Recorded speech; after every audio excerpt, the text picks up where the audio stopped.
Good evening, everyone.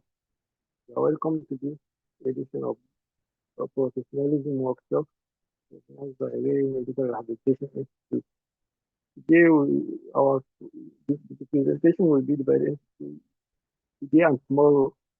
But today, we are going to talk about the professionalism aspect, which will be covered by Dr. Aisha Idris Adhama, the Deputy Director at HOD Khalifa Isias Radio Pediatric Hospital, and the Kano State Chairperson NSP. You are welcome, ma. Without wasting time, I think we can start.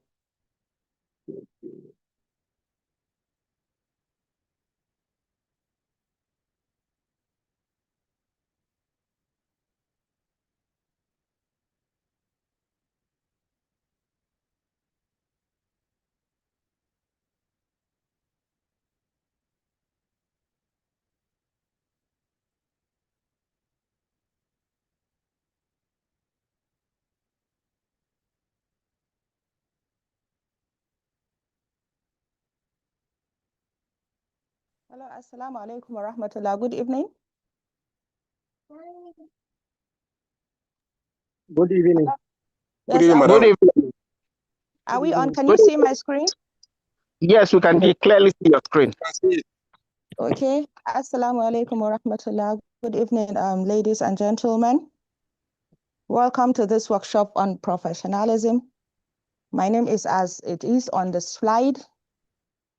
And we are going to follow the synopsis for this presentation. We'll talk on what professionalism is. We'll talk about identity of a professional.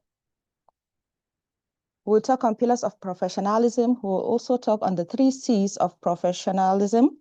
We'll talk on professional boundaries and power dynamics. We'll talk about burnout and attitude of physiotherapists during work. We'll talk on the legal implication of unprofessional practices. I do hope you're going to enjoy this presentation. Now, before we proceed, we need to know what professionalism truly is. Professionalism is not by age, it's not by rank, it's not by title. It's a daily discipline, integrity, respect, and accountability. When you are a physiotherapist, you are not just a physiotherapist, you are a professional. You are an ambassador of your profession. And a professionalism is not only one behavior, it's a symptom of values. You have a lot of things to put into place to be called a professional. Just by you attaining a title or having certificates doesn't qualify you as being a true professional. As I said earlier, it's not by age, it's not by title, it is not by years of experience. Professionalism is who you are when nobody is watching. It's a behavior under pressure, how you behave, whether you're tensed, whether you're frustrated, and how you communicate with your clients or your patient. It's just not about knowledge or certificate. A professional sees his duties as a PT more than a job. It is a discipline, it is integrity, it is respect, it is accountability and responsibility, even when unsupervised. For example, we have a lot of unprofessional behaviors we do sometimes while we are practicing. Example is checking of phones during treatment, which is very rampant, or leaving patients unattended while they are having a session of traction or anything that has to do with our intervention, or signing attendance and disappearing before the close of work.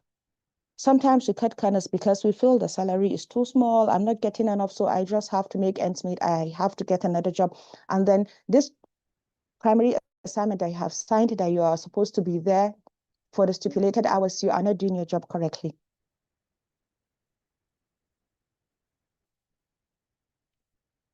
The identity of a physiotherapist. You should understand who you are, what you represent, and why it matters. Physiotherapy is a calling. It's not just a career. It's not just an ordinary career that you say, I am, okay, let me not start calling other careers.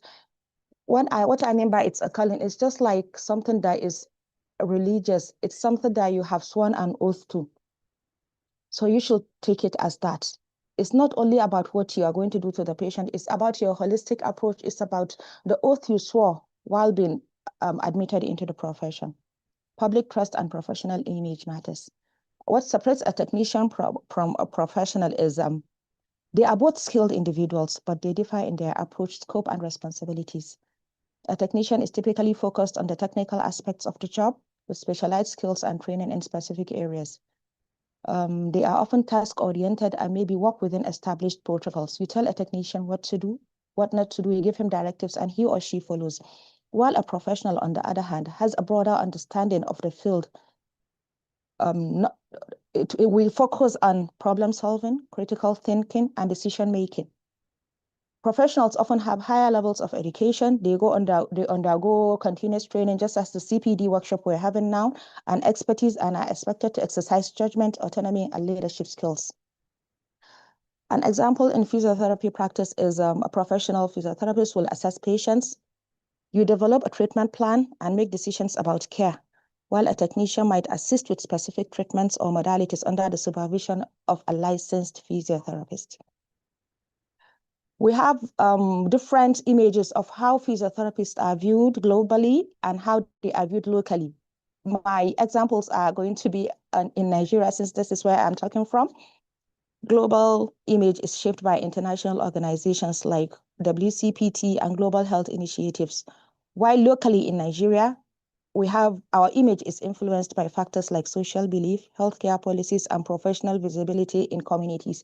That is why the WHO 2030 rehabilitation agenda is trying to see how we can be involved in the grassroots, how we can go to the primary healthcare settings and address issues right from the grassroots before they escalate, and then they are then referred to the secondary and tertiary institutions.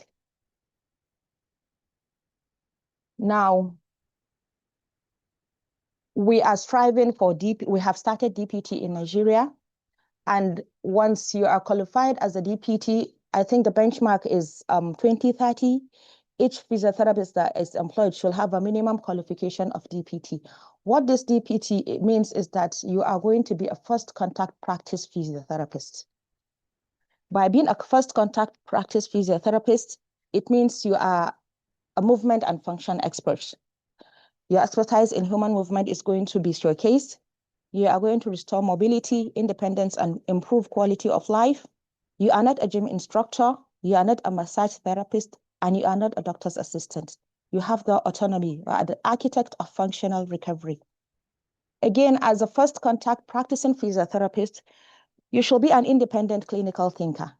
You should assess, you should diagnose, you should plan, and you should treat the patient's condition. We make professional judgments. We identify red flags. We refer appropriately. We seek for our colleagues' intervention or advice when seeing a patient to give the patient the best he or she deserves. Again, we are professionals in physical diagnosis. There is a difference between the diagnosis we make as physical therapists and the diagnosis the medical doctors make. As physical therapists, we observe a patient just by watching the gait of a patient. If you are a true professional and if you've read your books, you will know, or you will put down some points of what you think is wrong with that patient. You observe the patient, you examine the patient, you perform your specialist test, you assess, and you come up with a physical diagnosis, which might be different from what the doctor referred the patient for. For example, let's say a doctor referred a patient with a diagnosis of lumbar spondylosis. That is a medical diagnosis. That is what he has seen from the X-ray or the image or the MRI or anything he has used to make that diagnosis. But as a physical therapist, if you want to make a physical diagnosis of this lumbar spondylosis, it should assess, you should write down the presentation of the patient, the likely cause of the presentation, and the impairments or the complaints the patient has come up with. For example, for this lumbar spondylosis, it can be mechanical low back pain, secondary to lumbar spondylosis, or secondly to lumbar degenerative arthritis, presenting with, let's say, reduced lumbar extension, segmental hypomobility, maybe paraspinal muscle tightness or tenderness, and impaired activities of daily living, with or without neurological deficit. Anybody that sees these or hears this diagnosis knows that you are a physical therapist. You are you are trying to showcase what the patient presented with physically. The next is you are an educator and a communicator. Well, in explaining this, as an educator, we talk about there is no patient treatment that comes without patient education and physiotherapy. So you explain conditions clearly, you coach families on home programs, you guide long-term recovery, and you empower the communities. That is a holistic approach of treating a patient. A physiotherapist who cannot teach home programs cannot heal that patient, because if a patient depends on the only thing you do when he or she comes to the clinic, and then when he gets back home, he has to wait for another appointment, that patient is not going to get better. You advocate for movement and wellness through promotion of prevention. You speak up for rehabilitation needs in policy making, in gatherings, in roundtable discussions, and what have you. You influence hospital policy, anything that has to do with physiotherapy. Try and see that you are involved in that meeting so that you contribute your own quota, because you know your profession better than anybody, and you guide public understanding of what physiotherapists do, who they are, and what they can treat. You are the voice of function in healthcare. You know kinesiology, you know your biomechanics, you know everything that has to do with movement. We are lifelong learners because we are encouraged to keep seeking knowledge. We are encouraged to keep advancing. We are encouraged to have evidence-based practice. We update our hands-on techniques. We should know what professional humility is, and we should always strive to go for continuous development. If you stop learning, you stop being a physiotherapist, because there are a lot of evolutions and new clinical prediction rules and guidelines that are coming up day by day. So you make sure you are on the go. You make sure you are always looking for what is new and how you can incorporate it into your own work. A professional is not a technician. You are not a masseur. You are not a traditional bone setter. You are not a herbal healer. You are not a technician because you are licensed, you are trained, you are accountable, and you use evidence-based practice in managing conditions. You have that professional touch. If you're going to give a patient, for example, soft tissue massage, it's not going to be the same as what a masseur is going to give that patient. You know what you are dealing with, you know the structures you are dealing with, you know what you want to achieve, you know the full anatomy, and you know everything about the patient. That is why we say we are professional. We just don't do casual handling. You are a team player in the sense that we collaborate. We are encouraged to refer. We are encouraged to seek other specialists' opinion. You collaborate with doctors, you support nurses, you coordinate with occupational therapists, speech therapists, social workers, and everybody that is involved in the rehabilitation of a patient.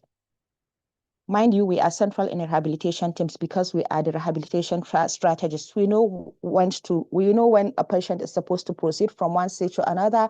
We know when to refer a patient. We know when to call the attention of another specialist in the rehabilitation team. As a physiotherapist, you don't just view yourself as a single entity. You are an ambassador of the profession. Your identity as a PT shows in how you dress. You're supposed to dress either formal, corporate, wear your scrubs or smart casuals. For females, you avoid revealing clothes, you avoid heavy makeup, you avoid strong odor, you avoid slippers or overly high heel shoes. You avoid excessive jewelries. And for the males, you make sure you dress smart and casual, depending on where you work and what is obtainable in your place of work. Now, in terms of speech, you should not be vulgar. You should not be using sinister words. You should be calm. You should calculate your words before saying them. You should be empathic. You should know the tone to use while talking to a patient. You should know how to comfort a patient. You should know how to address issues calmly. You should be bold and confident. How you conduct yourself while treating the patient. How you conduct yourself while assessing the patient matters. You should be punctual. You should keep to time, especially when you give appointments. You should document every single thing you do for a patient. And don't brag, don't beg, keep conversations as formal as possible and avoid emotional attachments while interacting with the patient. Sorry, Ma, your slide is not moving. I think you've gone past where No, we are. I am explaining. I'm still on this slide 4. I'm explaining each point that is listed there. Okay, thank you. So we're now on the 10th point there. Are you with me? Leader in Okay. human recovery. Okay, go ahead. Okay. Go ahead. You are following. Okay. Now, as a leader in human recovery, you are a motivator. You support exercise adherence. You encourage them to do their home programs. You address their fear. You address their pain beliefs. And you instill confidence in the patient. You coach the patient to learn, to adapt, and to sustain healthy movement behavior rather than treating the presenting condition only. We treat patients using a collaborative, patient-centered approach. You are a hope giver. You guide, you educate in layman's terms for the for the client or the patient to understand, and you encourage behavior changes in patients. You give hope. For example, after an injury or stroke or trauma, you represent possibility. A patient looks up to you to know whether he or she is going to walk again. He looks up to you to know whether this is a disabling disease that I cannot do anything about it. So you increase the patient's confidence in you by explaining what is obtainable and the best you can do for the patient. In summary, your identity as a physiotherapist drives excellence wherever you go if you are a true professional. We're now on slide 5. Are you with me? Are you with me? We're on slide 5. Yes. Okay. Go on. Yes, Okay. please. Okay. Let's look at this case scenario of 2 physiotherapists treating one patient in the same hospital, using the same resources, but having different outcomes because of their professionalism. Let's take a case of a 55-year-old man with stroke who is admitted in a teaching hospital. We have 2 physiotherapists here. Physiotherapist A arrives late. He shouts commands at the patient. This is where we talked about tone. He exposes the patient without getting the patient's consent. He checks his phone during treatment. Then maybe he might tell the patient, you are not serious with your recovery. It's better you stop coming. And the patient stops coming for therapy. That means the patient has not healed. The patient has not improved. He has not attained his optimal function. Then we have another case of physiotherapist B treating the same patient. Okay, this physiotherapist comes in looking calm, looking smartly dressed, is respectful, explains exercises, obtains consent, and involves the family in managing the patient. 2 months later, patient regains working. So the question here is, which physiotherapist are you becoming? Are you physiotherapist A or you are physiotherapist B? That is what will let us know whether you are a true professional or not.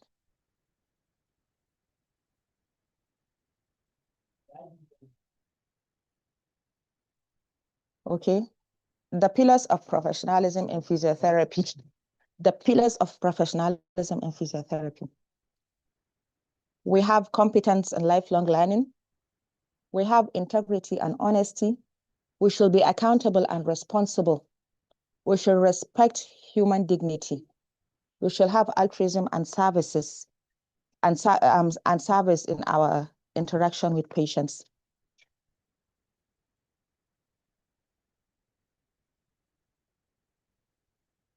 Altruism is treating a patient without expecting anything in return. It is about treating a patient because you know your responsibility, you know what is right, and you know what you are expected to give that patient. You put patient's need first without expecting anything in return.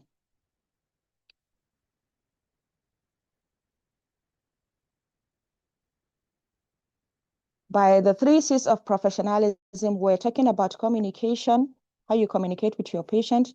We talk about culture, what culture is obtained globally, what is obtainable in the northern part of Nigeria, for example, is different from what is obtainable in the southern part of Nigeria.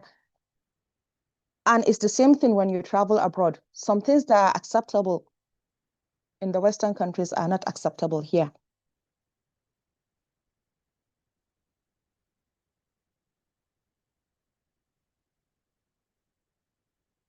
Now, for the first C, which is the professional communication,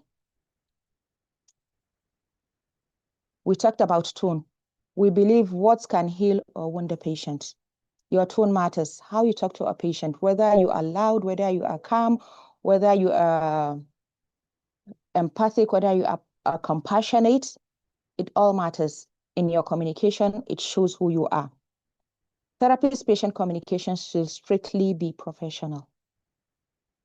Yes, you can listen to their stories, but you are not supposed to be overly involved in their emotional well-being.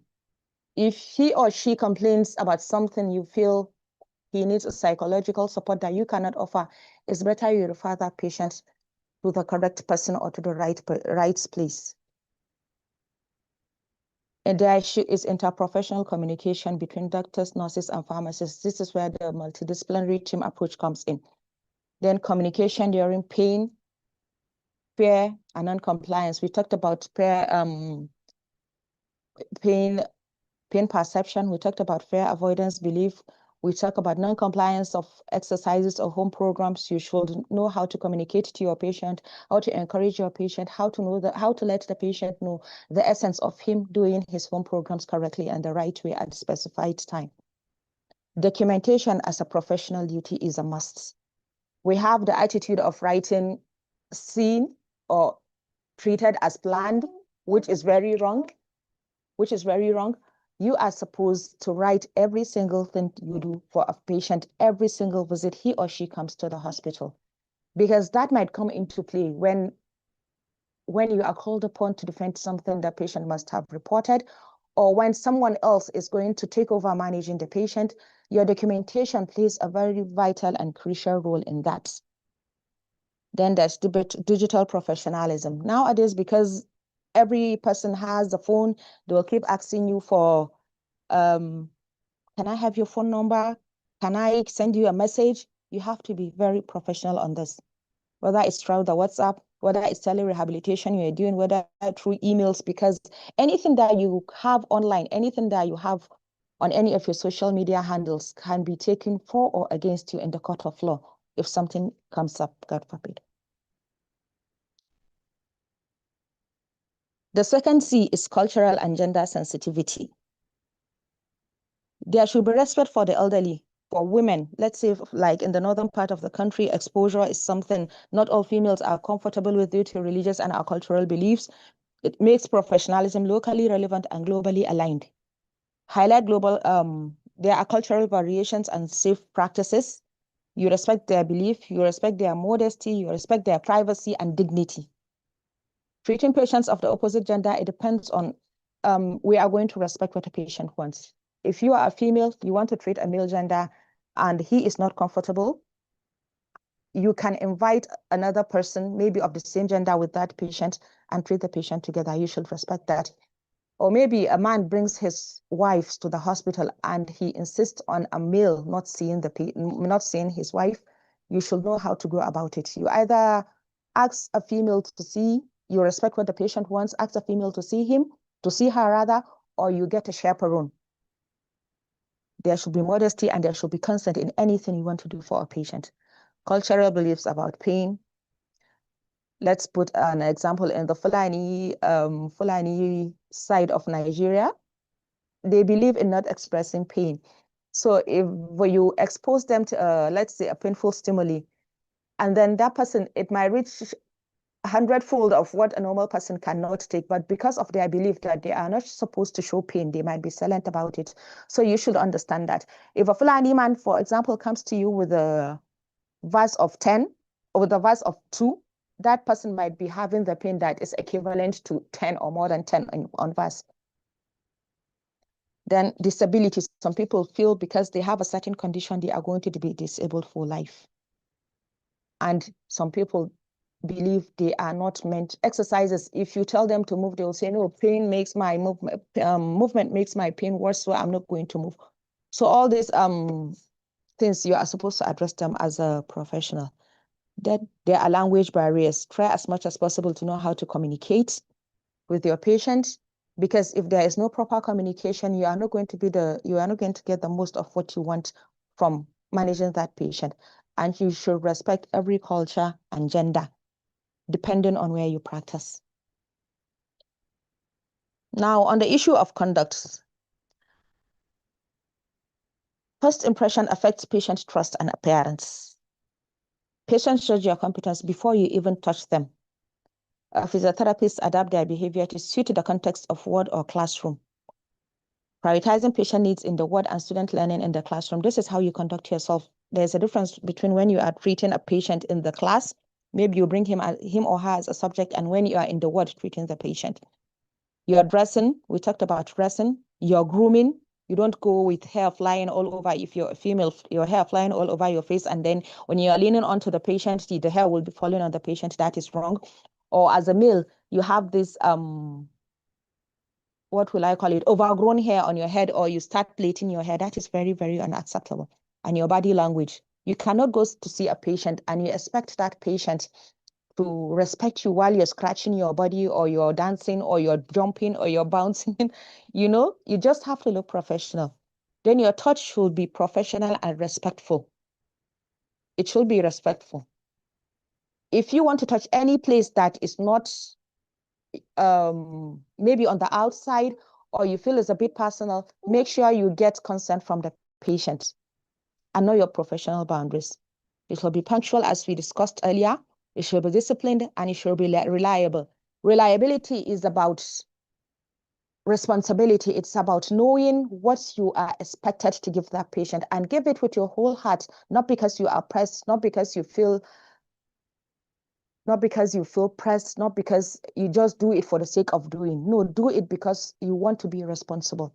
You want to give your patient the best. Your attitude towards patients and colleagues also matters. If you come to a clinic and you're fighting everybody, or you're always harsh towards patients, I bet you no patient is going to get 100% satisfaction from your intervention, even if you have the best hands-on skills. Even if you are the best, you have the highest titles, you are the highest ranking in that clinic, your attitude speaks for you. We talked about word behavior earlier on. Then let's go to professional boundaries and power dynamics. You should know your emotional boundaries. Don't get overly attached to a patient. Sexual misconduct and harassment are a no area. There is zero tolerance for that. The patient is, even if the patient accepts it after some time, if it gets out, I bet you might lose your license to practice. There should be no financial exploitation. You don't ask patients for kickbacks. You don't ask them for airtime. You don't ask them for data. Because a person is highly connected, you don't use your professional alliance to start asking him or her for any personal gain.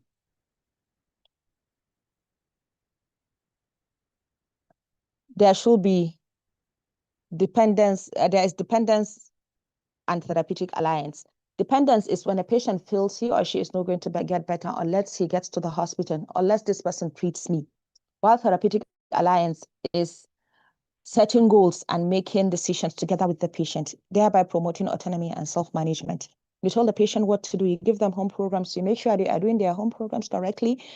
And then they give you feedback the next time they come, and you make adjustments and maybe improvements, maybe add changing the regimen of the exercises or the home programs you give the patient. Then when managing overly attached patients, some patients will come to the clinic and they will insist on seeing only the first person that started seeing them. Maybe it's because they have confidence on that person. Maybe it's because they liked how the person treated them.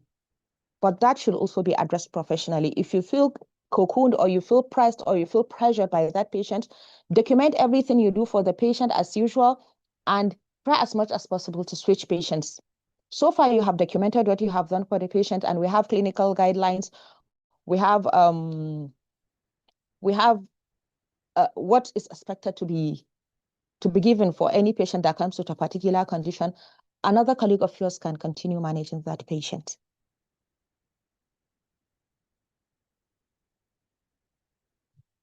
Sorry, are you hearing me?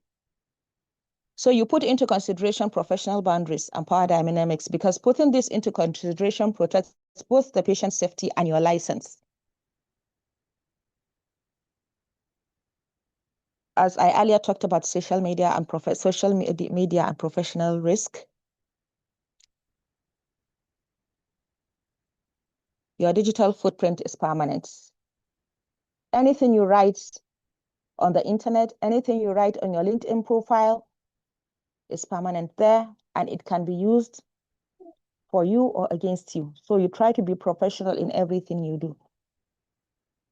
You cannot post a patient's progress online without the patient's consent. In fact, even with the patient's consent, ideally, you are supposed to blur the patient's face or image. You cannot go online and start arguing with your colleagues and start fighting. That is very unprofessional. Like in this era of social media, somebody from another part of the world will decide to scout for an employee or a person to give a contract or a job.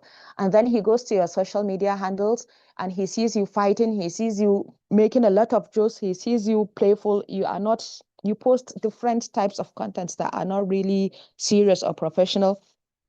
You have given yourself a low, using fake credentials and misinforming people. You should. That is why, for example, if you go on LinkedIn now, you see anybody that has obtained a new certificate will quickly go and upload it online. And then you are at liberty to maybe check for the genuinity of those things or not. Avoid using fake titles. Avoid using fake credentials. Your digital footprint and employability is very crucial, just as I mentioned, from what you post on social media, and also the professional risk you might be liable to.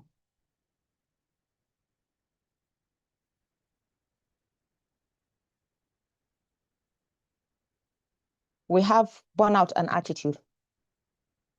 A frustrated therapist can become a dangerous therapist.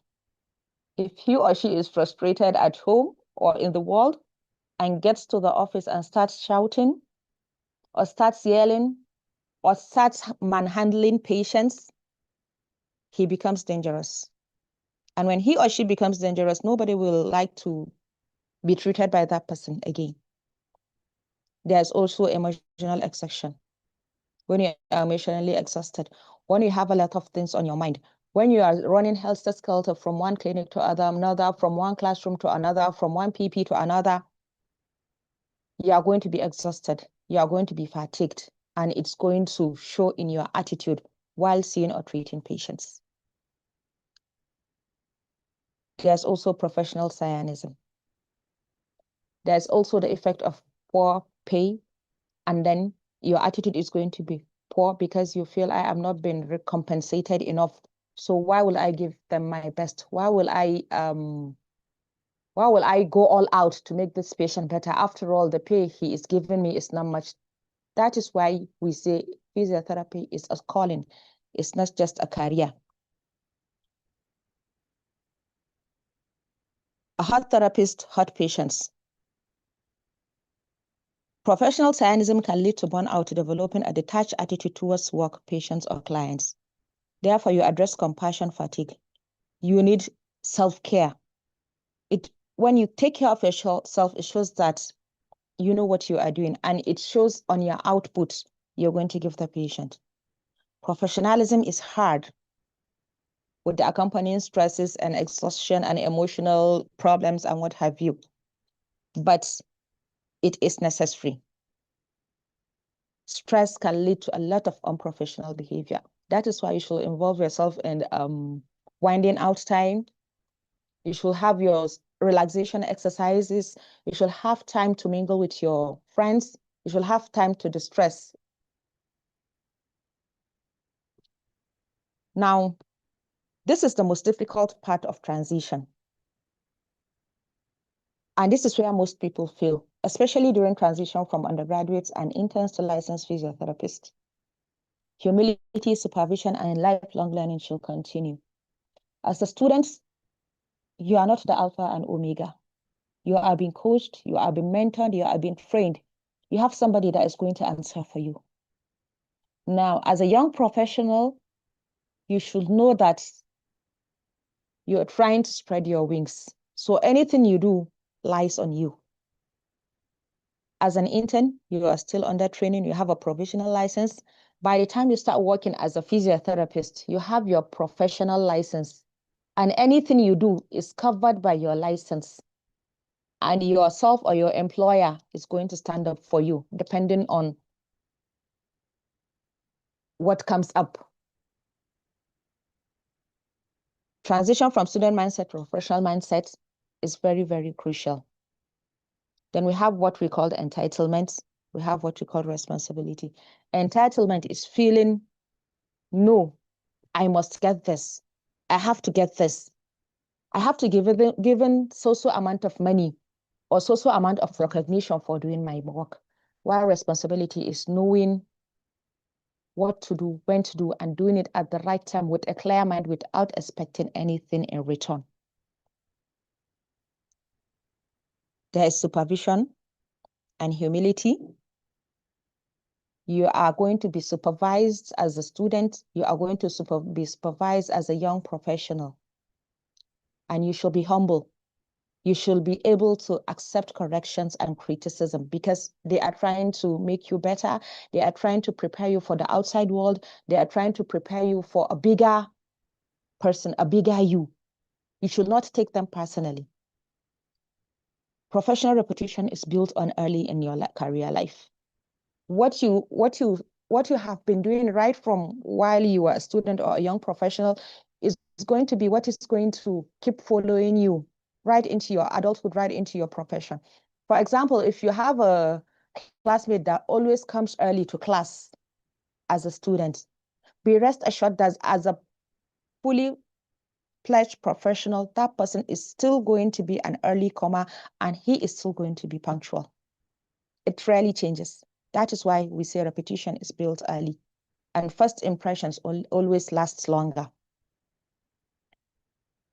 Now we have legal implications of unprofessional practice. You have to get consent in everything you want to do for a patient. In some places, in some instances, verbal consent is acceptable, while in some instances, make sure you get a documented consent. If there is no consent, you are legally exposed because you have maybe exposed a private area of a patient. The patient got better after your intervention or your manipulation or whatever. And then maybe after he or she gets home, they start discussing with another person outside, and that person makes them or explains to them that this thing the person did is unacceptable or is not professional, and that person decides to expose you or take a legal action against you. If you have a written consent or a documented consent, right, the patient has accepted for this procedure to be carried out on him or her, or get an informed consent form for the patient to sign, you are covered. But even with the verbal consent, sometimes patients can be funny. They can accept you doing something to them, and then later on, if they come back, the story might change. Poor documentation is a legal suicide and can end careers. Write every single thing you do for the patient. Take their vitals when they come in. Document your observation and while they were coming in. Document what they came with. And as they were leaving, ask them how they feel and also document that. Document your goal. Document your next line of action when the person comes later. In case anything comes up, you are already covered. Because in some places, you have instances of not documenting at all. You will see a patient, when was the last time you came, madam? It is documented that you came like 3 months back, and she will insist that she came last week. So where was the folder? What happened to the therapist that did not document the treatment he or she has given to that patient? You should avoid that. As I explained earlier, sexual misconduct is a no-no. It has permanent consequences. It has permanent consequences.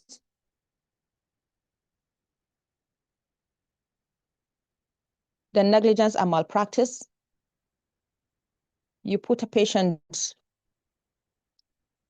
let's say, on that fraction you did not even measure the amount of weight you're supposed to give that patient or the amount of force you're supposed to use on that patient. You do it shabbily and you go. And then after some time, the patient comes back with a worse symptom, or he comes back with another complication due to your negligence, or you try to do anything that is, or something that is outside your scope of practice, you are not supposed to treat everything. Like now that we are venturing into specialty areas, if you feel you don't know enough about a condition, please kindly refer the patient to another professional or to another therapist that is skilled or that knows better than you in what you're going to do for the patient. You should avoid assault and battery.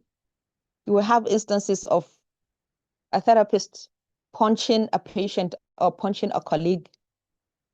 They keep fighting, and then sometimes it's resolved, sometimes it gets escalated, and they end up in the police station. Patients are seeing you. That is not a true picture of a professional. If you are practicing without a current valid license, you are as good as a quack. Yes, you have your certificate to back you up, but you don't have that coverage. You don't have that immunity of being covered by your regulatory body. So you make sure you renew your practicing license as at when due.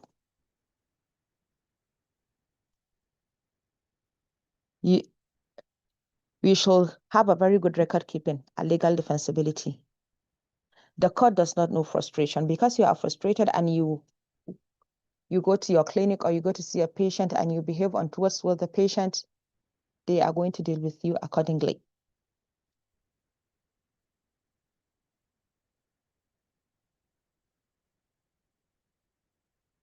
Now we have the average physiotherapist and we have the professional physiotherapist. Let's compare the two.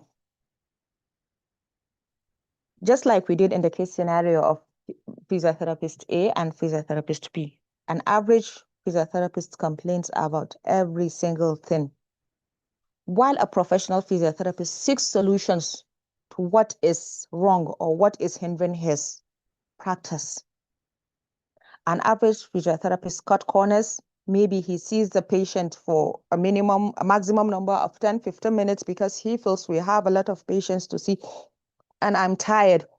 So you don't give your patient the best. You don't give them the prescribed exercises. You don't give them interventions for the stipulated period of time. Let's say you're going to give a patient stents for 40 minutes, and because there is no time or you were rushing to go somewhere, you now decide to give that patient for 15 minutes.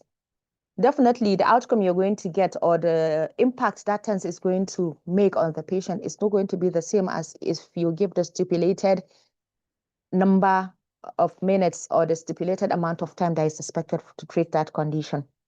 While a professional physiotherapist follows standards book by book, that is how you treat a patient. You should know that at this stage of a patient's condition, this is what you're supposed to give the patient. At the next stage, if the patient comes, depending on the presenting complaint and the progress he or she has made, this is what you're supposed to give the patient.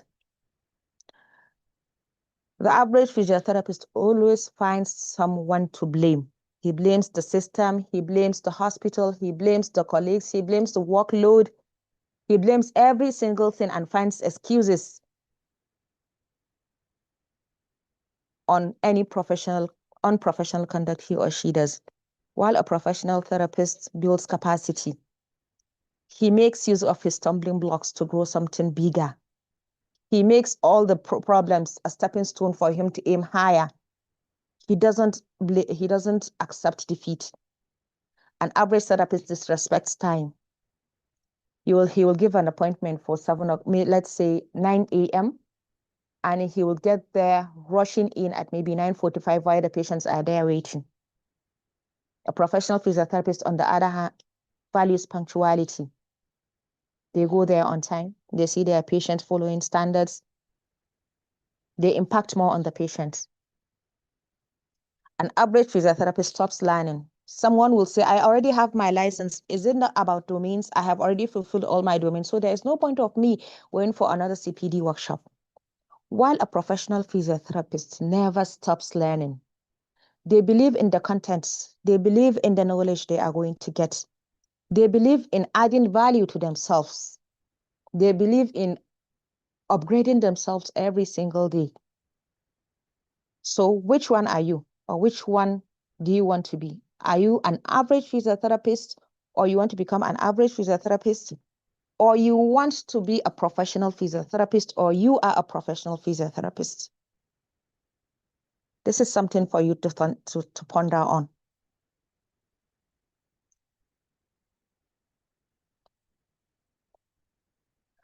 Presently, there is high international mobility due to brain drain and JAPA syndrome, mostly from low and medium income countries to high income countries. And in fact, there is even what we call internal JAPA, maybe from a state-owned hospital to a tertiary hospital, or from working under a hospital to building your own practice. Standards are different, especially at home and in diaspora. Therefore, we should all strive to be up and doing in upholding professionalism to avoid legal suits and stories that touch. Your behavior represents your country and profession globally. Your certificate gives you permission to practice. Your professionalism gives you permission to be trusted, because you are a licensed physiotherapist. You have access to the patient, but your reputation will speak long after your last patient has left.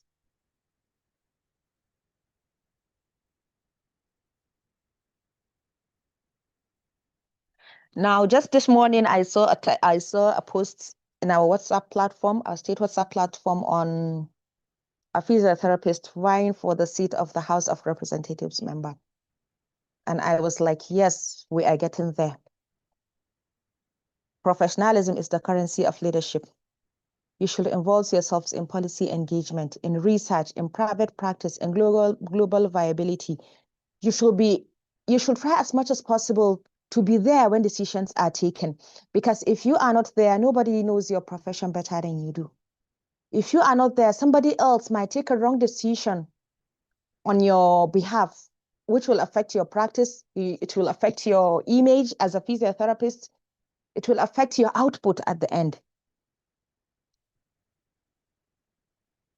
The work of a PT doesn't necessarily have to be within the four walls of a treatment area. We should have a vision, we should have power, and we should have responsibility in uplifting our profession forward.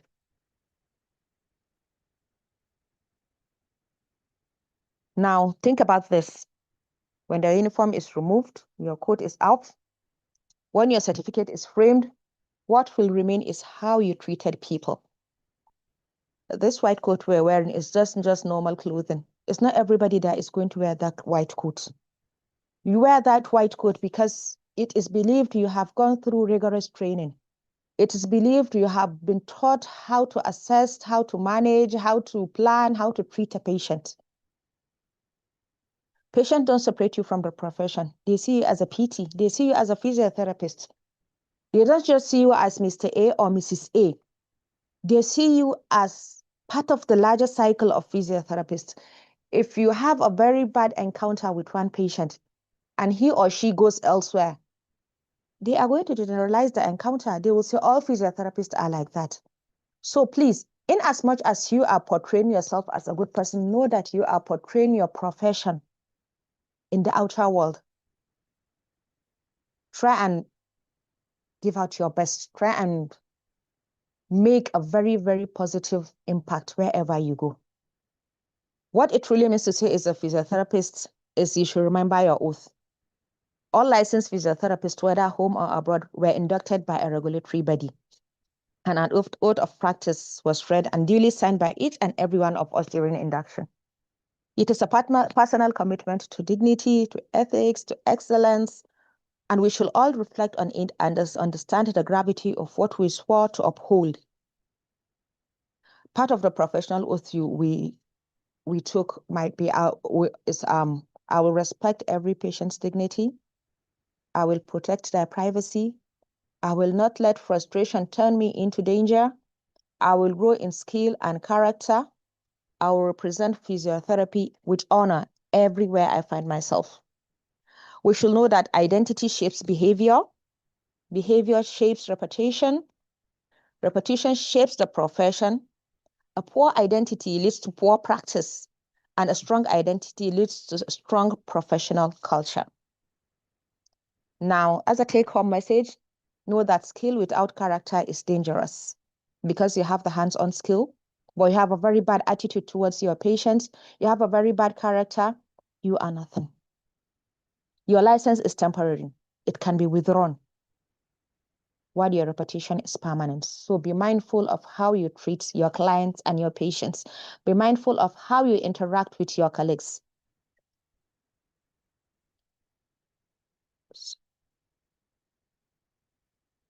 One bad decision can erase 10 good years of work.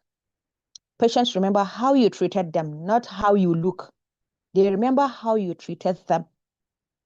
You can see a patient seeing you after 10 years or maybe coming to your clinic after 15 years, and he will be asking of you, who might not really know your face, but he will know that you did something good to him, or you treated him well, or you conversed with him in a very good manner, or you allayed his or her fears.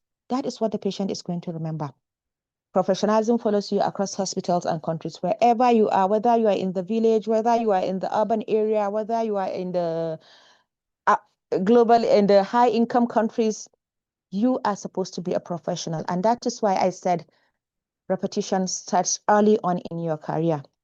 Know that you represent the entire profession always, wherever you are. On a last note, skill may build your career, but character is what sustains it. Thank you.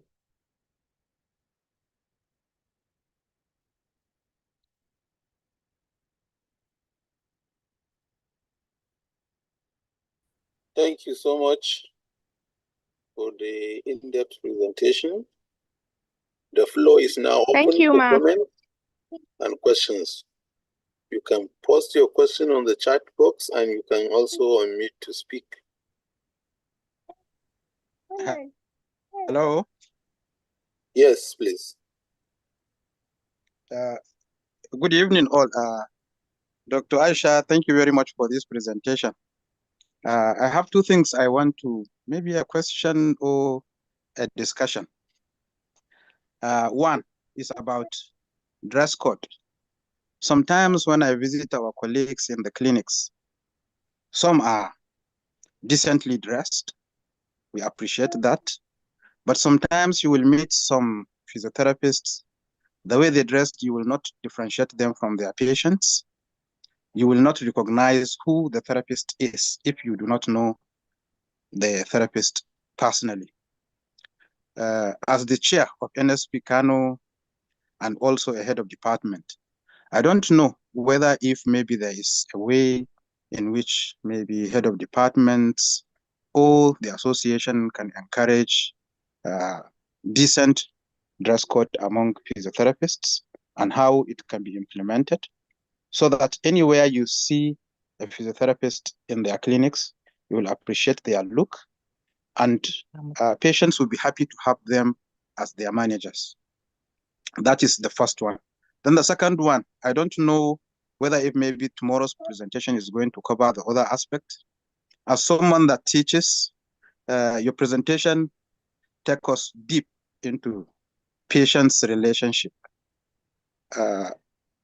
Not much is said between a physiotherapist who is an academic and how he should behave professionally with the students. Thank you very much.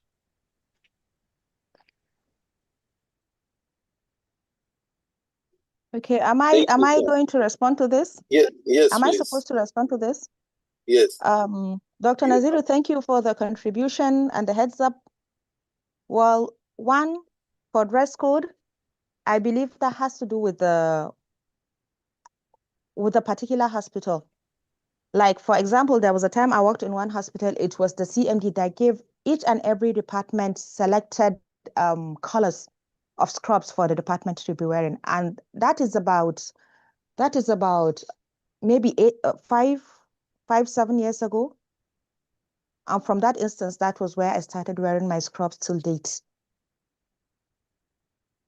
Some of the physiotherapists that were there took it with open hands, but as we discussed about culture and gender sensitivity, some of our colleagues felt they will not be wearing trousers, they will not be wearing scrubs to the office. So they still keep on wearing their own local traditional attire, wearing their slippers and putting on their clinical coat on top. I can remember so many years ago while we were students, we were trained in National Orthopedic Hospital, Dala. Then it was a must for every male and female to wear a covered shoes. Slippers were not allowed. Heels were not allowed. And I don't know, it gives you that type of confidence. Anybody sees you dressing smartly, anybody sees you dressing corporately knows that you're a professional. So I think we are going to work on this in Kano particularly. We'll discuss this with our heads of departments and see how we can encourage our colleagues to be dressing appropriately. Of course, while I was training interns in my place of work, if you come wearing your normal kaftan on a work day and then you wear your clinical coat on top, you are not going to follow me to the ward. It's better I keep you cocooned or locked inside an office that nobody will see you because you are an embarrassment to the profession. I think that has to do with our mindset. And that is why workshops like this are very relevant and they're important for us to know what we are doing wrong. I don't know, maybe after this, I'm going to share a professional identity tool for each and every member of this workshop to feel and assess yourself. You should know whether you're a good professional or a bad professional, and you should make changes accordingly. Now, on the issue of being an academic, yes, maybe because I am more of a clinician, I dwelt more on the professional aspect of the clinic. I don't know, but when Professor Bibi comes to make his own presentation tomorrow, it's going to be about ethics and professionalism. So maybe he's going to dwell more on that. I tried as much as possible to make mine centered towards the professionalism only. I hope he's going to address that. If not, maybe we're going to address it separately. Thank you. Okay, thank you very much. Hello, good evening, ma. And good evening, everyone. Good evening. Thank you so much for this presentation. I really enjoyed it, and so many aspects of it spoke to me as a physiotherapist and as a professional. But my question today is about how to handle patients that can sometimes come in and be belligerent, maybe they or hostile to a particular therapist. We've had that kind of situation happen in my clinic. It's a private clinic, and for some reason, the patient didn't just like a particular therapist, and she was always nasty towards that therapist. And we've also had a case where a patient tried to bite a therapist, and we had to step in. So sometimes we come across patients that are difficult to manage, and no matter how gentle in our approach we are to them, they are just naturally, even in some cases, the family members would let us know that that's how the person is. So my question is, how do you handle those kind of cases with professionalism? Thank you. Okay. Can I ask a question before so that you can answer, please? It's still based on the first question, and also just to add something about the first question about dress code. You can okay, or dress code, okay. Yes, in that dress code, I've found out that especially, physiotherapists, we do a lot of hands-on and involves a lot of moving and handling. And from the client where we come from, sometimes it's usually very hot, because of the power outage. It's not every clinic that has, AC and things. But in some clinics, it's been mandated that physiotherapists, male colleagues should wear tie. And when you buckle up on those ties, imagine wearing the tie and your trousers and you're wearing a white coat on, and you are expected to go down on the mat to see a stroke patient, and you're doing a mat exercise and you tuck it in there and you are all sweating with the patient.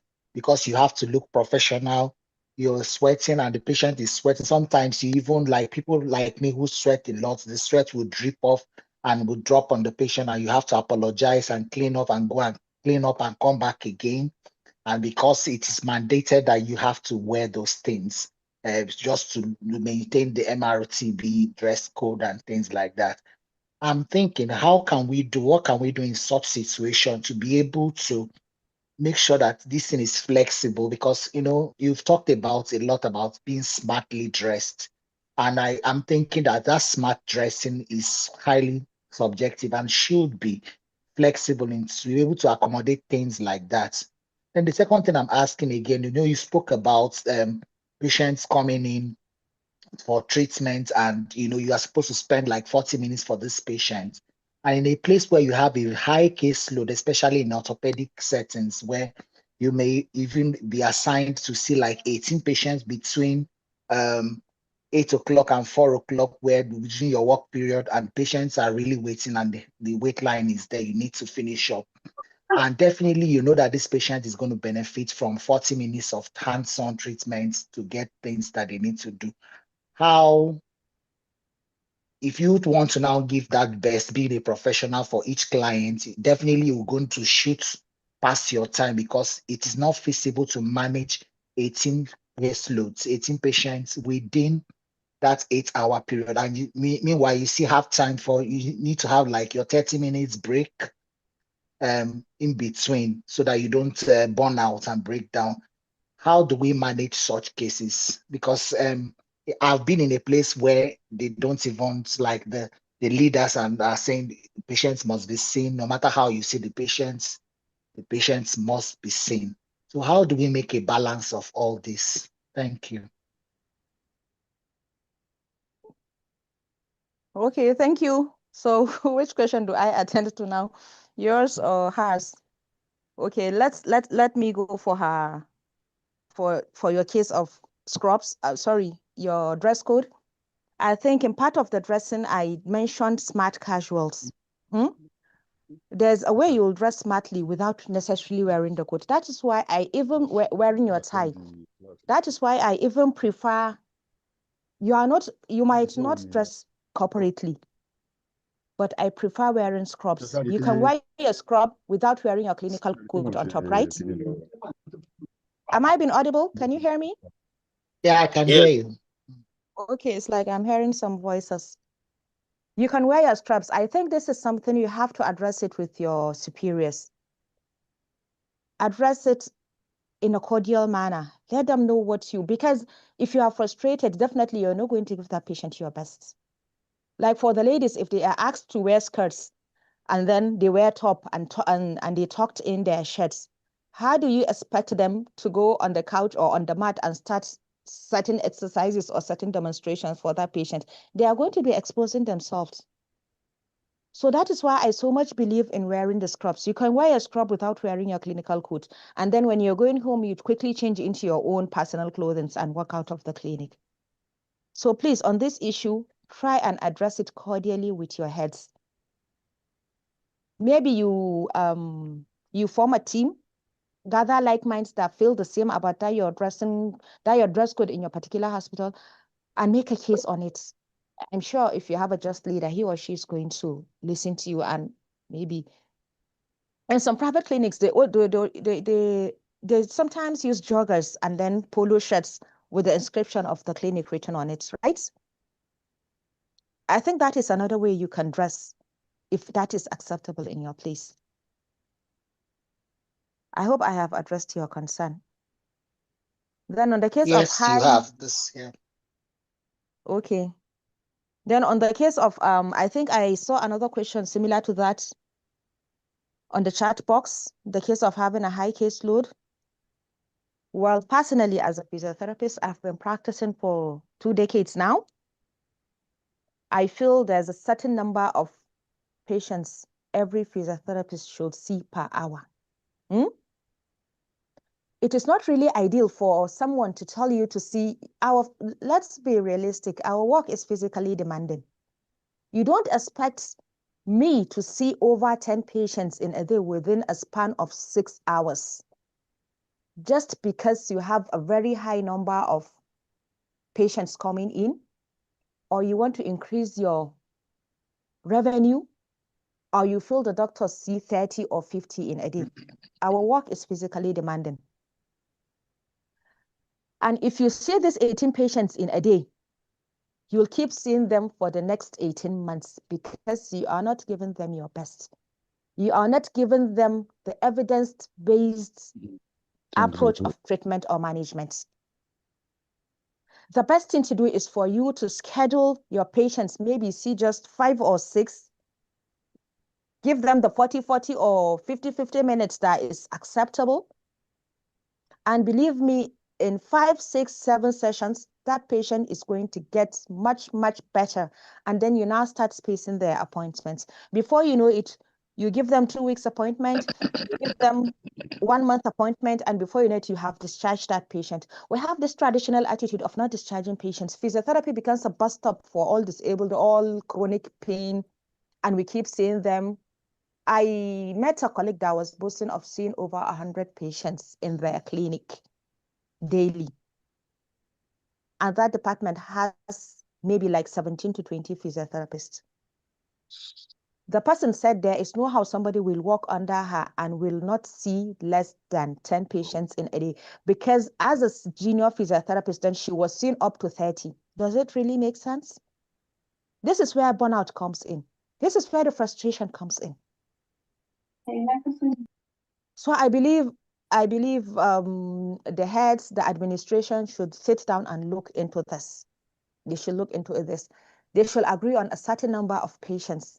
We should be using appointment registers to track the number of patients we are going to see per day, to give a probable number of patients each physiotherapist is going to see in a day, to give them our best.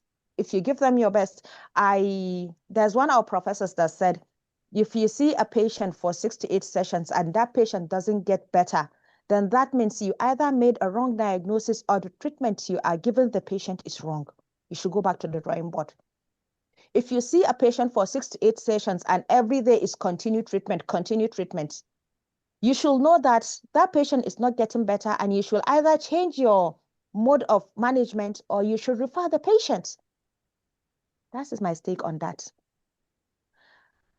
Another participant asked about how to handle patients that are hostile. You first of all try to see that that patient is not hostile towards you because of your attitude or your conduct. If you are sure of yourself, you have assessed yourself and you know that you have not done anything wrong, please avoid any fracas, avoid any physical assault or battery from a patient. You are not supposed to endure that. Report it to your superior. Report it to the person that employed you, because come to think of it, what if that person gives you a punch and then he breaks your nose or remove your tooth? And then is it then that you'll now start taking the patient the patient to court? I feel the owners of the clinic should address those type of patients. Ma'am, just give them maybe not a warning, give them a verbal cue on what they are doing, and maybe ask and intervene. Why are you hostile towards this person? Has she done anything wrong? Is there anything wrong with, why don't you prefer her? Because we talked about communication, we talked about patient's preference during our presentation. So if all that is why I think, I don't know whether I mentioned it in part of my presentation or I missed it. There's a liability that some is, you are the one that is going to be responsible for that liability. And there are some instances that is your employer that is going to be responsible for you.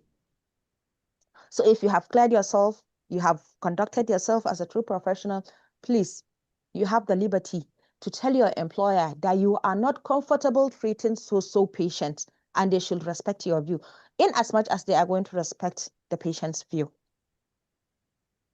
Have I addressed both questions? All questions? Hello? Yes, ma. Thank you. Okay. Yes, ma. Thank you. Mm-hmm. You're welcome.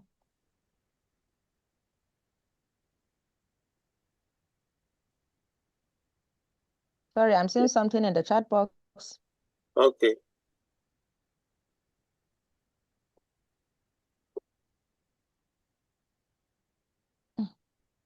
Yes, any other thing? Okay, I saw a question in a public or government hospital. you can limit the patient CC, but in a private hospital where profit is the main target, it's very difficult to limit the number of patients you see, especially after the patients have paid for their treatment. I don't know. I have never worked in a private setting, but I don't know. Did they really see patients as they come? I thought we have surpassed that. Because even in public hospitals now in Nigeria, they tend to use this EMR. They give patients, like here in Kano, in some clinics, they do morning and afternoon clinic. They ascertain the number of therapists they have on ground. They use that to plan how many patients they are going to book for the session. So I don't know why it should be different in private hospitals. Okay, now if a private CEO feels he needs more money, then he should employ more physiotherapists. Because the bottom line is you might end up gathering money for that private practice. And then in the next 5-10 years, you'll come down with back pain. You'll come back with arthritis. And then he's going to lay you off. So who's at the dead end now? Who's at the receiving end? No, I think we should do better. There should be sensitization amongst ourselves. Let's not prioritize money making. We said earlier, physiotherapy is not just a career, it is a calling. In as much as we want to make our patients feel better, we should also be on the lookout for our own emotional well-being. We should look out for stressors in us and address that. Thank you. I don't know. There's another question on top. I think there's a question I missed.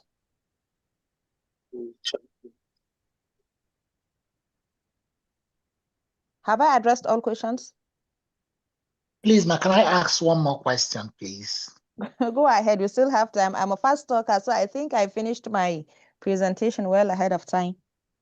Yeah, my question is in the case of where you know some patients, you just maybe because of your first approach to them, and somehow they just prefer you to be treating them and things like that. And once you come in and in a clinic and they've just say, oh, I want this patient and this physiotherapist to see me. How do you try to balance it by not making the patient so much attached to you?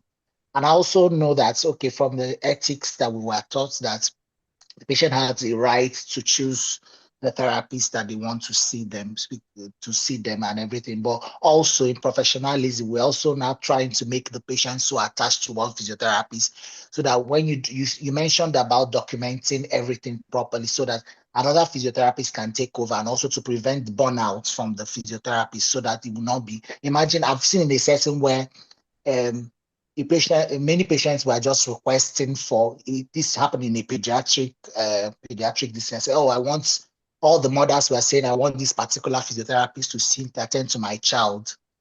So at the end of the day, the caseload was so much and the other physiotherapists in the same unit were attending to less patients, and it was difficult for the physiotherapist to really, find a way to. It was very difficult. So how do we deal with such situations and have a balance, not to have a burnout, also not having the patient to be totally dependent on one physiotherapist? And sometimes the management will start asking questions like, is there anything you are doing special that other people are not doing? Seeing, it creates a lot of conflict in the clinic setting. So I don't know how we can do this to best avoid such situations. Okay, thank you, Doctor. During the course of my presentation, I discussed about overly attached patients. Try as much as possible not to get the patient emotionally attached to you. That is why we encourage rotating folders or rotating positions or rotating postings. Are you getting me? Yes. If the next folder is, let's say you're seeing patients and you're picking folders one by one, and then you come to pick up a folder and it's that overly attached patient that prefers you, you can stylishly delay taking the folder till another therapist takes that folder. Because in instances like that, you might be doing it with joy at the beginning, but at the end, you'll get tired of seeing that patient. And then if you encourage that, that means you are telling the patient that you are the only person that knows it all, or you are the only person that knows how to treat that particular condition. That is why I encourage having departmental seminars. You share knowledge, you share ideas. If there is anything different you're doing that makes patients more aligned to you or more inclined to you, please don't hoard knowledge. Teach it to your colleagues. Let everybody have the skills. We have instances before, I don't know whether this is still applicable. Before, if you are sponsored for a workshop and you go for a hands-on training and come back, we will organize a departmental workshop, and the person that has gone, just like more like train the trainer, will now come and teach other colleagues what he has learned new. Even if they don't have the certificate, they should have the skills. And then when the opportunity presents itself, they will also go for the certificates. I don't believe in getting overly attached to patients, because before you know it, some patients will start following you home. And if you are doing it, you feel you're doing it with no strings attached, some people might be funny. So please, you address that within your cycle. And even as you said it, some people are naturally have that attachment to people. Let's say we have physiotherapist A, B, and C. But because of the conduct, because of the appearance, because of how he or she communicates, physiotherapist A is the most sought after physiotherapist. In instances like that, try and improve yourself, but stay within the boundaries of your professionalism ethics. Thank you. There's this message that popped up in the chat box. The contribution and suggestion is the issue of legal implication and sexual misconduct. I was once an intern somewhere. Let me give you a personal example. I was an intern somewhere so many years back, and a fellow intern, there was a lady that came. She's a patient. She was having low back pain. I cannot really remember what her presenting condition was. But the intern seeing her was sexually molesting her, and she didn't know. She thought it was part of the treatment. He kept insisting on seeing that patient anytime she comes in. She's a corporate worker, very smart young lady like this. But because she wanted to feel better, she was allowing that. So now there was a time she came in and that particular person was not around, and a female colleague of mine was there to see her. And as they were having their treatment, before you know it, she started exposing herself. So the lady was like, wait, what are you doing? She said, this person used to do this and this for her as part of the treatment, and she gets better. It was highly unprofessional. It was highly unethical. And because that patient was learned, she wanted to sue the therapist for sexual harassment. Along the line, a lot of elders in the place of work talked her out of it. He apologized, and he was sanctioned within the department. I think he was suspended his internship was extended for a certain period of time before he came back. And I believe he has turned a new leaf. Now, the issue of having CCTV cameras, in a lot of hospitals now we have CCTV cameras, but light is not constant. And even if there is light, it's not like they have anybody standard that is monitoring those cameras. So it's only in cases of when we have a legal suit that will now start coming out to dig up some things. And if it's in the case of the therapist, if they have a mind of doing something, they will make sure they will take that patient to where the CCTV camera is. Like in my own place of work, what we have is not all about this sexual misconduct or what have you, but I work in a pediatric setting. Our patient mothers used to steal all the little orthotic devices we have and carry it home. So when I complained to the management, they were CCTV cameras. I told them that is not possible, because I cannot stay and be reviewing the CCTV camera at every close of work. And these things, we have plenty of them. So it's not like you'll notice every single day that you have brought out 20 and then today 10 is missing. Then how will you start check? Then they now brought the idea of maybe they should put a security personnel at the entrance of the department, and then they will be checking their bags while going in and out. I said, okay, if they can do that, but up to now, they have not brought anybody. So I believe we should just do our best, try and practice with utmost professionalism. Know that any single thing you do can tarnish your image, and your license is prone to renewal.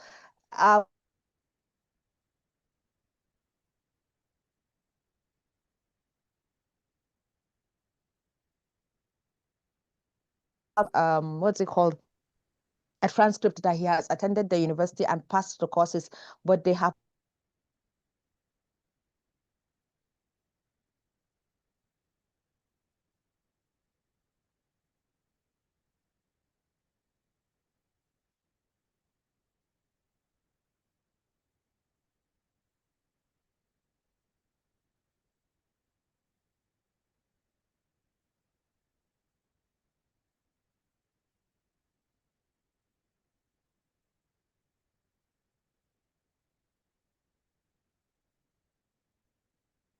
We are done.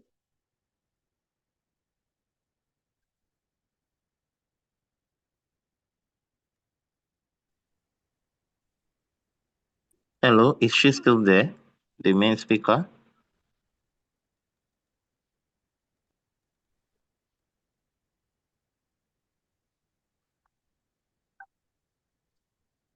Hello? Are we through for the night? I think she was locked out. She was locked out by network. Network, I think, locked her. Let's see if she'll come back. Because there are still a few questions more, please. I think network issue Let's here. wait for her a little. She will come back.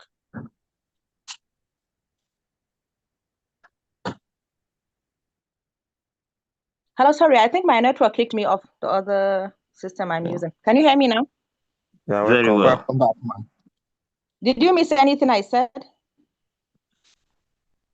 No. No, go ahead. I don't know where you stopped listening to me. I was talking about character and certificates. I said there was a university that withdrew giving their certificate to a particular individual because they felt he was not worthy of their certificate. They only gave him a transcript of the courses he has taken and that he has passed, but they felt he was not worthy of their certificates. So anywhere you find yourself, try as much as possible to uphold professionalism. Go by books, go by your ethics. You have a code of conduct for your profession. So stick to it.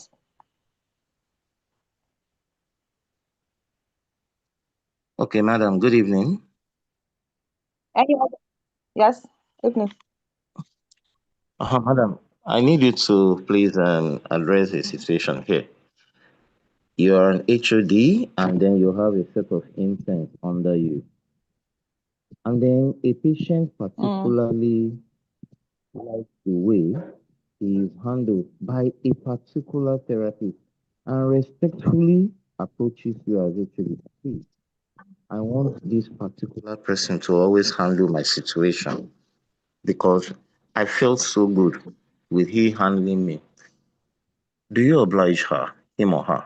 Do you oblige the patient? Because indeed, I have found out that when 2-3 sets of physiotherapists start taking a particular patient, it provides a basis for comparison. And then that's when the patient now starts telling you, this person, he tries, but it no be like the other man. I prefer that other man. And if they are paying, don't you think we should oblige them? That's my question, please. Thank you.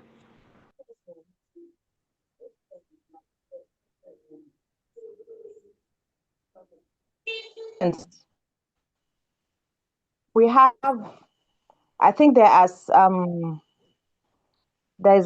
cannot remember the name, the MRTB in Nigeria are calling it, but there's a portfolio or evidence-based record of what each condition, I think they're working on documents about that. Each condition, there should be a standard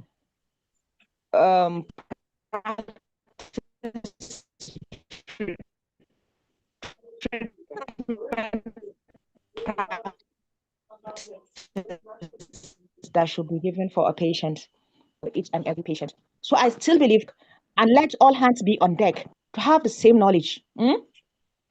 Let everybody know this is what we are supposed to be doing. If, let's say, you have a blueprint of how you treat cervical spondylosis in your clinic, each and every patient, each and every physiotherapist should follow that blueprint. Even if there are variations, it's going to be very minimal. If you are working as a professional in your conduct. It is not going to pose a serious issue for you that you will be preferred against other people. Yes, there are personal attachments sometimes. There are personal preferences. But let's say most patients prefer you. Do you think you are capable of giving them your best if your colleague sees 2 and then you see 10?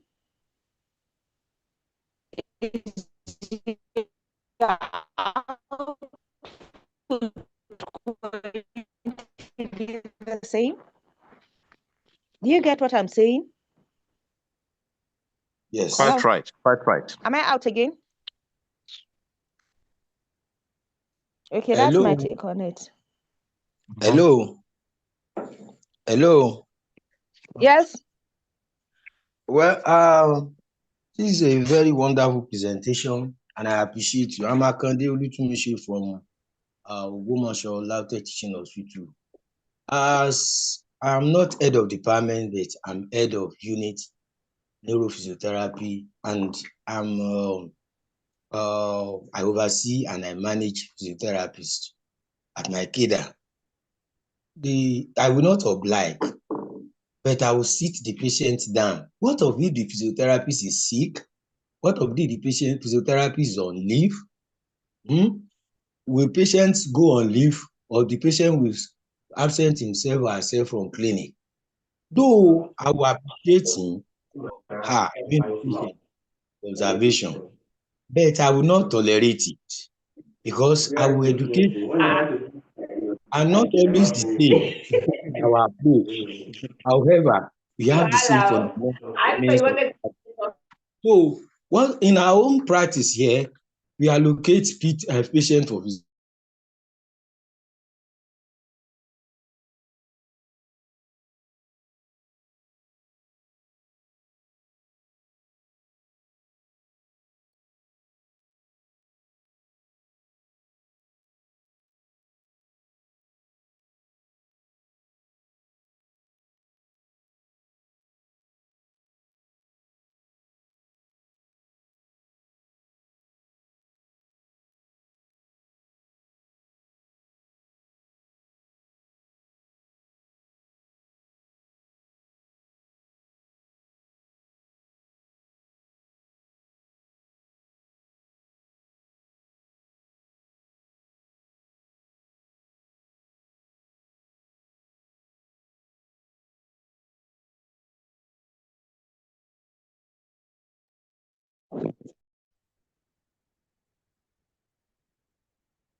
Hello?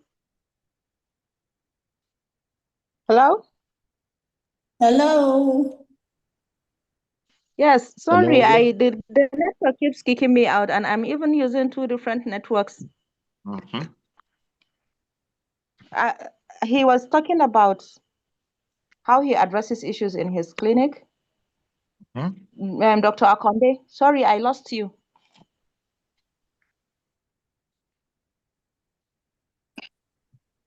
Hello. Hello. Hello.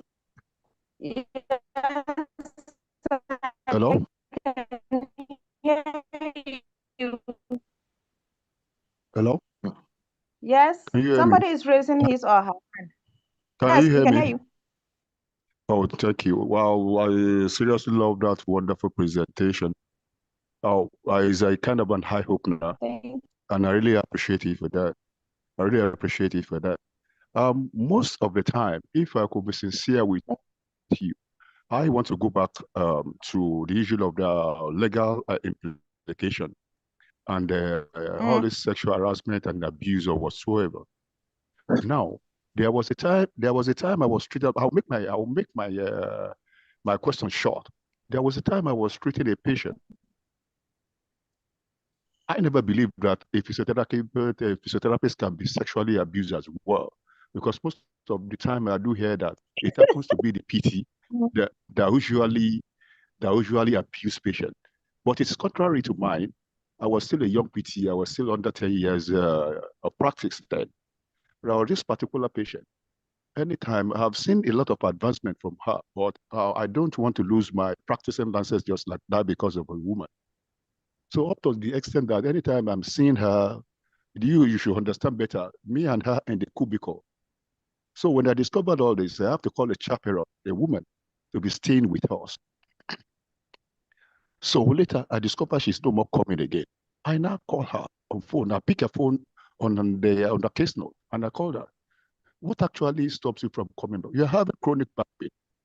Are you through with it or not? He said, when I decided not to be touching her again, when I decided that I can't be seeing her alone without having a chaperone with me, I said, that is, do you want me to lose my job or what? You can take a legal issue against me and something can just turn around. They will never believe me that this is what actually transpired between us. They'll be thinking otherwise about that. So that is one. There's another one. The woman happens to be in Puda. When the woman came, she was the only one that came, not with the husband. When she came, I need to tell her to remove the hijab she was putting on. I treated the woman that day.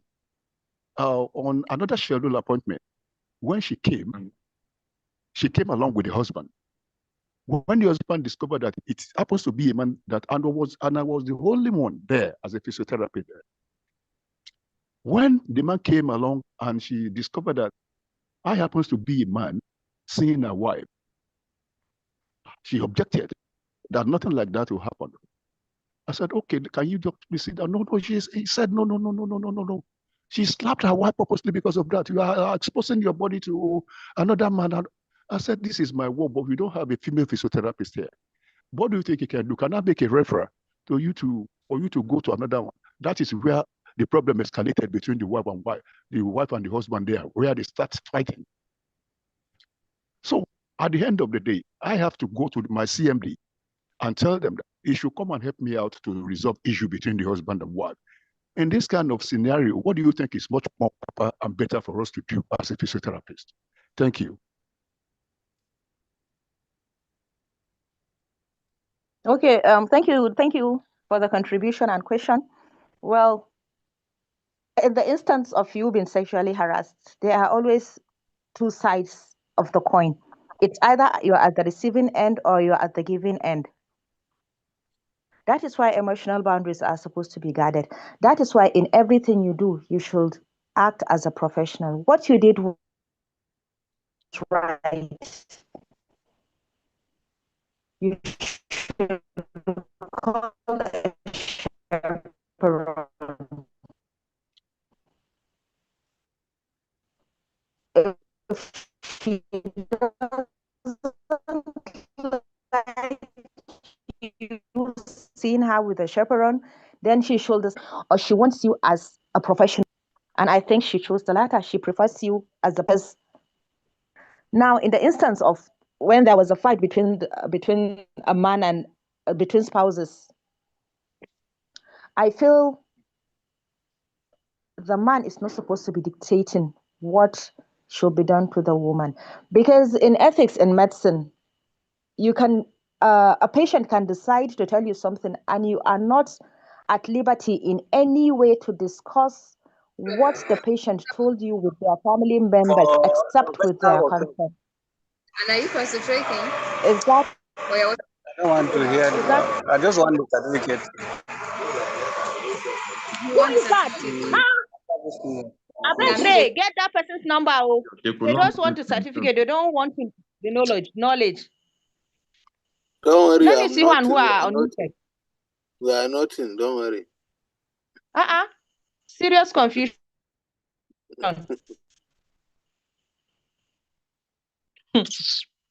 You see what we're talking about? We see what I was saying? A lot of people are just after the CPD points to renew their license. They are not after the knowledge. They are not after upgrading their skills. They are not after improving themselves. And that attitude has to change from us. It has to change. Doctor,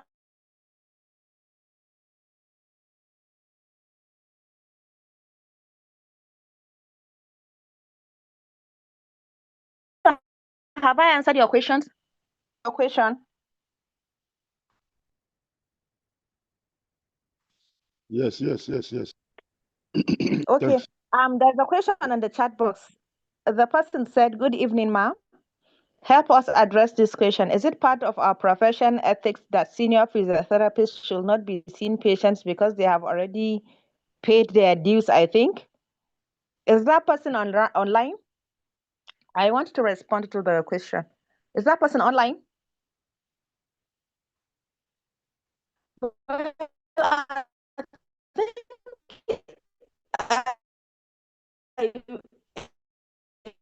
No. It's not in any way. As younger physiotherapists, you see more patients because you are exposed to all certain conditions, and that is of specialty of interest. That is where you get your hands-on skills. But I feel being a senior person and not participating in the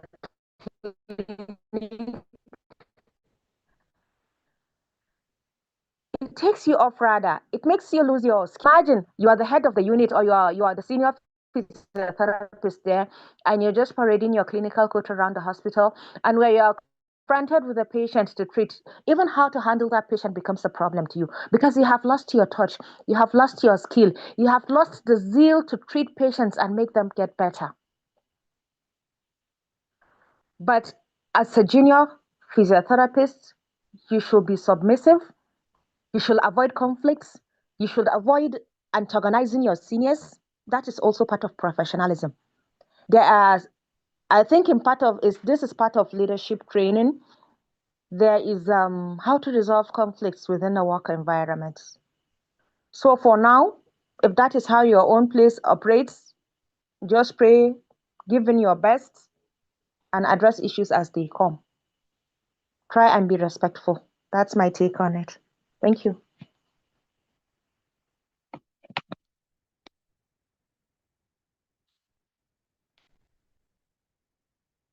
There's this Dr. Ayodeji. His or her hand has been up for quite a while. Can you please put your virtual hand down if you don't have any other question? Thank you. Okay, any other person?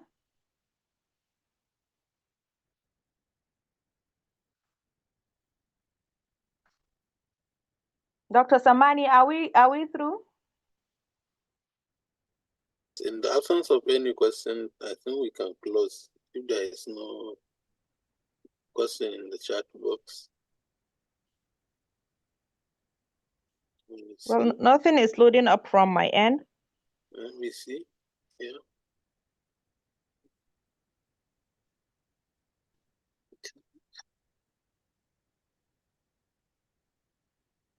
I think I can't see anything. Help address the question. Is it part of our professional ethics that senior PTs should not be seeing patients because they have already... That has been answered.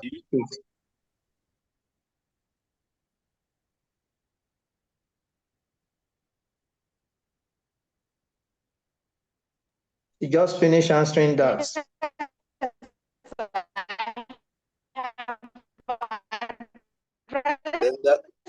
Then that's the last.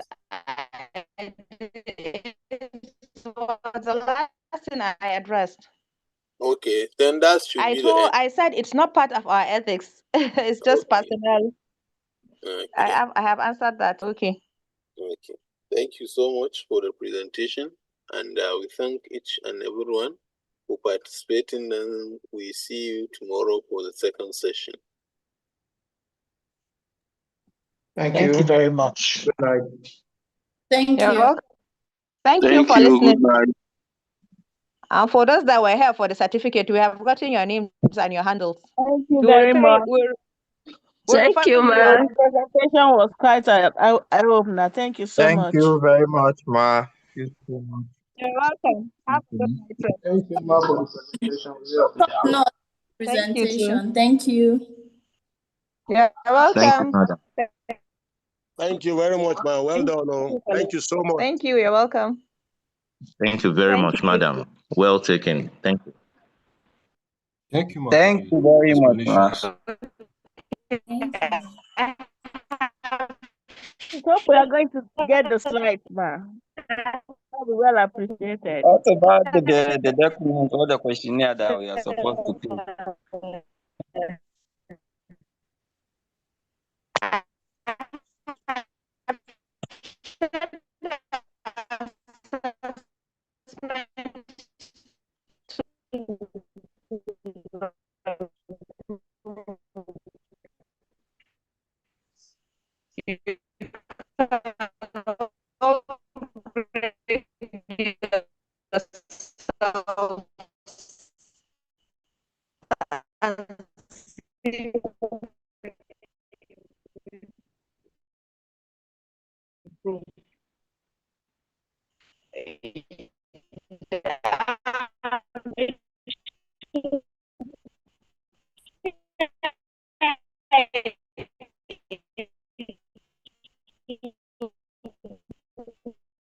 By the